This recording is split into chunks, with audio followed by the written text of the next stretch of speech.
Some incidents shouldn't broadcast to every screen and every channel the moment they're created. A domestic violence call. A mental health crisis. A call involving a public figure. TicketsCAD's answer is called security labels, and how you use them matters more than most features in this app, because getting it wrong doesn't just look bad, it leaks details you meant to protect. I'm logging in as an administrator on a throwaway account created just for this recording. Labels are defined in Settings, under Security Labels. Like a couple of other admin pages in this build, this one can take several seconds to populate, worth flagging once since you'll see it again. Once the list is up, every install ships with 3, right out of the box, Standard, Restricted, and Confidential. Standard is wide open by design. It's what every incident gets unless something says otherwise. That last part is the whole story of this video, so hold on to it.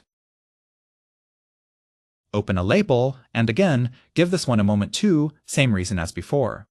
While it loads, whatever name you give a label here is what gets stamped on every surface the system shows. There's no remapping later, so choose the wording deliberately up front. Once it opens, you'll see 4 groups of controls. EOC display governs what a dispatcher's own screen shows. You can hide the exact address or swap the map pin for a placeholder like restricted, see dispatch console. Routing is the part that actually protects anyone outside that screen. Allow broadcast, allow direct message, a send delay in seconds, and a recall window. Turn off allow broadcast, and this label blocks the incident from ever reaching chat or SMS routing. Set a delay, and it queues instead of sending instantly. ICS export controls whether an after-action report shows full detail or a watermarked redaction. And audit required reason means nobody can apply this label without typing why. Here's the part Eric specifically asked me to cover in depth, because it's the part that actually bites you. TicketsCAD doesn't broadcast a new incident's details instantly. It queues the notification, and an automatic sweep delivers it, usually within about a minute. That sweep checks whatever label the incident carries at the moment it actually fires. So yes, there's technically a short window to catch a mistake, but it's brief, it's on a timer you don't control, and you cannot plan around catching it every time. Whatever label the incident has when that sweep runs is what decides whether the broadcast goes out wide open or held back. TicketsCAD resolves that label in 3 steps. First, a label set directly on the incident. If there isn't one, the default configured for that incident's TYPP. If there isn't one of those either, the system default, standard, fully open. So if you never touch either of the first 2, every new incident, of every type, broadcasts wide open every single time with no exceptions. So, step 1. Protect the predictable cases in advance. Every incident type can now have a default security label. I'll open the incident types list, and I'll be honest, this particular settings page is slow to load, so give it a few seconds here. Once it's up, open a type like this one, set its default to restricted, and save. From this moment forward, every NEDU incident of this type starts life restricted, automatically, before anyone has to remember to do anything by hand. Step 2 covers the case. A type-level default can't. A specific call you know is sensitive the moment the phone rings, regardless of its type. Right here on the new incident form is a sensitivity picker. Set it before you hit submit, and this exact incident gets that label the instant it's created, not 5 minutes later once someone remembers.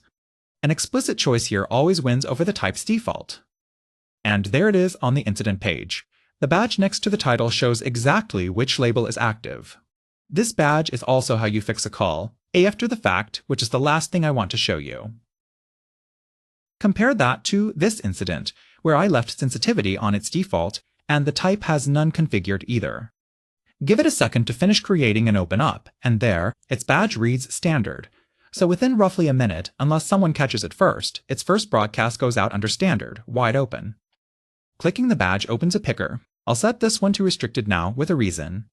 This absolutely matters, and you should always do it the moment you realize a call needs it, because it protects every broadcast that hasn't gone out yet. But if that automatic sweep already ran before you got here, it doesn't reach back and unsend what already went out under standard. That's the whole risk in one sentence. Waiting to assign a label is gambling against a timer you can't see. The moment it fires, that door is closed for good. One more honest caveat. If your install has an external incident feed configured for a public display or a third-party integration, that feed does not currently check security labels at all. A restricted incident is still fully visible through it today. That's a known gap, already logged, and is not something this video can fix by itself. 3 things to remember. Configure a default for any incident type that's sensitive by nature in Settings. For a one-off sensitive call, set sensitivity right there on the new incident form before you submit. And a badge on any incident's detail page is always there to change the label later. Just remember that only protects what hasn't broadcast yet. Get ahead of it, don't chase it,